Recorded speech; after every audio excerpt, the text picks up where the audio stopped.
What's up, guys? How you guys doing today? I hope everyone is doing fantastic. As you can see, I'm doing great. I'm doing great. It's hard in here, but it's good. I'm doing fantastic. So anyway, we play the last two game of the first game of each group today. Portugal played, great game, and Turkey played against Georgia early, like around noon.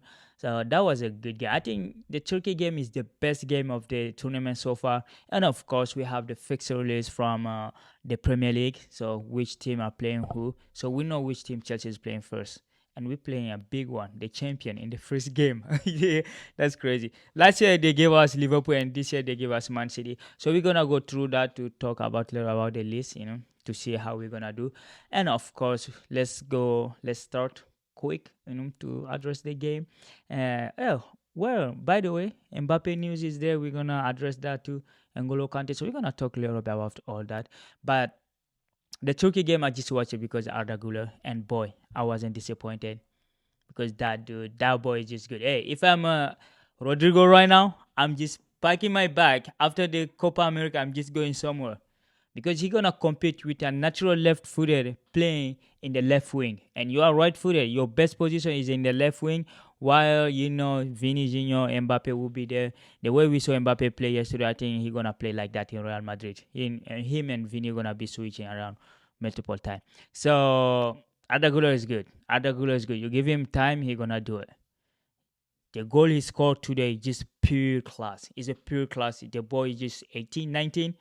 That goal is just, I don't know. Now we are living in an era where you see Lamine Yamal, 16 years old, and you have this boy, like you have Mojiala, Riz, Virt. Yeah, it's Virt. You have Barcola. Yeah, you have a lot of kid performing at a high level, because even like Jude Bellingham. Yo, that dude is been playing like 26 years old. The boy is just 20 years old. So he's playing. People are not even categorize him as a young anymore. That's how good he is. So hey, Turkey won 3-1. I mean, they opened the goal in the 25th minute by Muller. Yeah, Mulder. And of course, Georgia equalizer for Georgia, their first goal ever in an international competition. Yeah, I appreciate their coach. Their coach is a French, Willy Sagnon, one of the greatest players in French history, one of the greatest right back.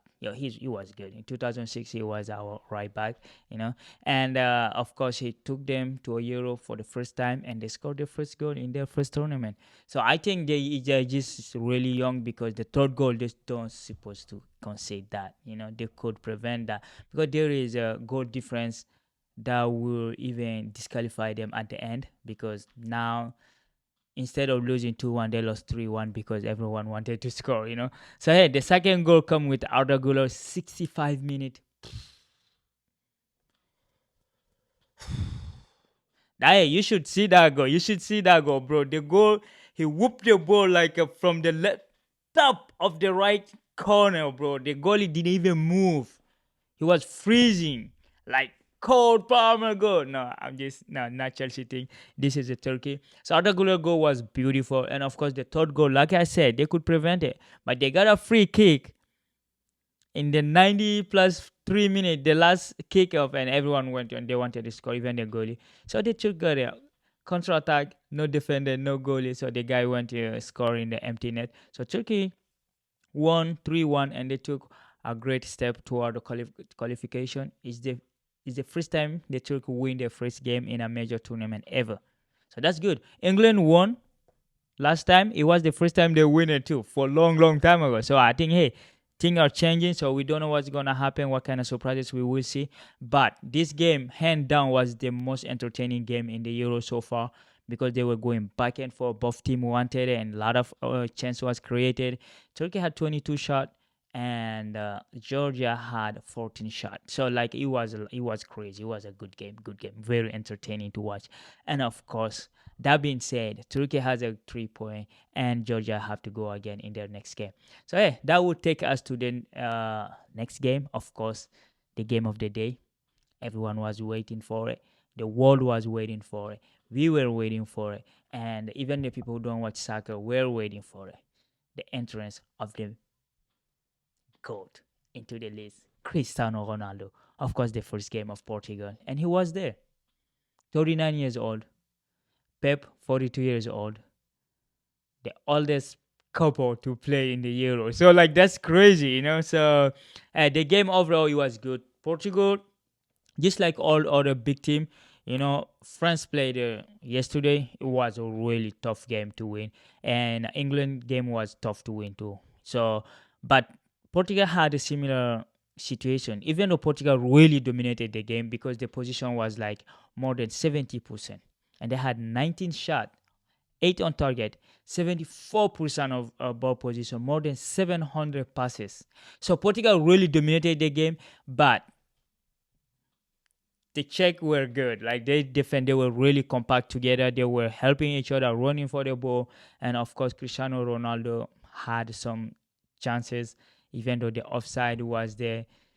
The goal Diego Dallo scored that should have stood, but like is a automatic uh, goal line and offside calling now, so it's kind of easy. We saw the one they call on Lukaku yesterday, and even the one they call in in the Turkey game today. His foot was in front, bro. I said, yo, this is ridiculous. This doesn't give anybody an advantage because the offside rule is if you had an advantage over the defender because of the action. Even Ronaldo, like his shoulder was too small, bro. Like I don't know, it's just crazy. But hey, the most important thing was the win. The game started. Let's look into Portugal lineup because people are not paying attention the type of player Portugal have. They have Diego Costa from FC Porto goalie, one of the best in Europe, real, and they play with three center back. They have Nino Mendes, Pep, and Jazz. We all know Pep. He played for Porto. Nino Mendes play for PSG, and of course Robin Jazz play for Man City. And he have a four midfielder, Diego Dallo. I mean, he's a wing right wing back, right? Vitina from PSG, Diego Dallo is from Man United, Bruno Fernandes from Man United, and Joao Cancelo from Barcelona or City, whatever you wanna call it, and of course Rafael Leao, Cristiano Ronaldo, and Bernardo Silva was the three option to attack. And of course, on the Czech side, it's just like a lot of Solucic, Proveda, Dondera, Cafu, Kofar, and I know Patrick Suchek. I know that dude. He played for Leverkusen, one of the best striker. We remember the last year Ronaldo winner just by one goal, but Suchek was up there. Yeah, the leading scorer. So today when they started, Portugal were really dominant. They were dominant. But they did not create a lot of chances.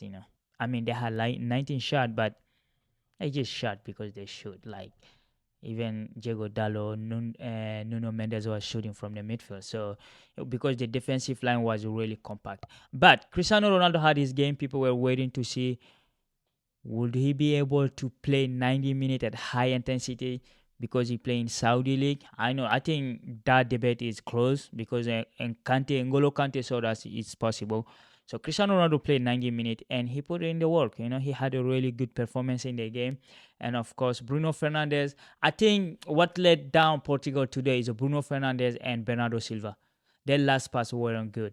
The last pass were always the Czech defensive line intercepted every pass they were trying to put through. So it was a really Bruno Fernandes is one of the best creator in the world.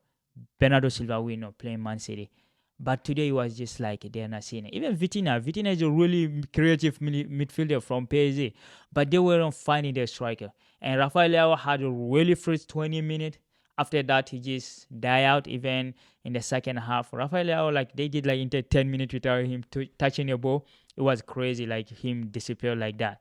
Ronaldo is 39. We could see him all the time calling, man, making a call, give it to me every time. And of course, there was a chance that Bernardo Silva could score, but he tried to cross it. So Bernardo, shoot the ball, bro. Ronaldo is far away. Why are you trying to pass the ball? He's not even there. So anyway, Portugal, despite their dominance in the first half, they weren't able to score. The goalie was good. The defensive line setup was good, and Portugal weren't able to do through ball or pass correct ball to Ronaldo or to Rafael Leao because they were crushing the ball, but all the ball were intercepted by the defender. The defender were tall. They all were tall. So The first half was like that 0-0. In the second half, of course, in the 60-minute, half hour through the game, Lucas Proverbs scored a beautiful screamer. That was a beautiful goal against Portugal. So the goal was good. But you see the leadership of Cristiano Ronaldo. Get up. Head up, guys, head up. I know he was saying in Portuguese. I don't know how to say that in Portuguese, but he was pushing his play. We all saw that. And of course, 2 minutes or less than 7 minutes later, Nino Mendes crossing the ball. And of course, he hit the ball. The goalie just pushed into his own defense, into his own defender, which was Robin Hernac. He scored on own goal, so equalizer. And after that, Portugal started pushing like they were really, really pushing. I think the sub came late because when he did the sub, Nelson Semedo and Gonzalo Inacio, Diego Jota and Pedro Neto, and Francisco Conchazo, when he put them, I was surprised at that. Gonzalo Ramos did not play. He did not put him in the last minute when he needed, because there was Ronaldo, Rafael Leao, and Diego Jota. Maybe he said that's enough. And of course, he put it in Conceição, the FC Porto coach. His son, that's his son. He's 21 years old. You saw the picture, it's iconic. Portugal future, present, and the future at the same picture. When Ronaldo, at the end of the game, Ronaldo was celebrating with him. He was so happy because the goal came after 90 plus 2 minutes, like 1 minute to go. And of course, it was Gonzalo Inacio who crossed the ball in. The subs were good, but he did them late. He put them in, and then of course, Francisco Conchazo was at the end of it. He scored like with calm, 2-1. Portugal took the lead, of course. But before that, Ronaldo hit the post, which was ruled out as offside, but it's ridiculous. That offside is so small. Hey, so Portugal won. Tough game. So after the first game of every group, we can see now the only team that really won without trouble were Spain and Germany.